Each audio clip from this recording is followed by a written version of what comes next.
Two runs. Bowling బాగుంది BRR team bowling అంటే భయపెడుతున్నా మమ్మల్ని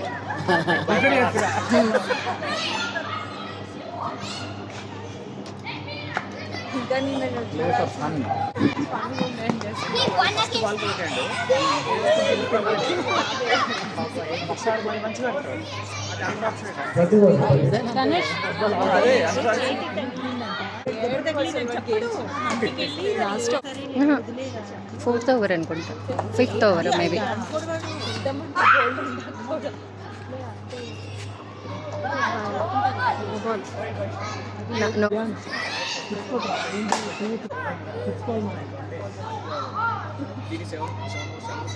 కానీ కొన్ని మ్యాచెస్లో 6 కాదు 3 కూడా రాలేదు.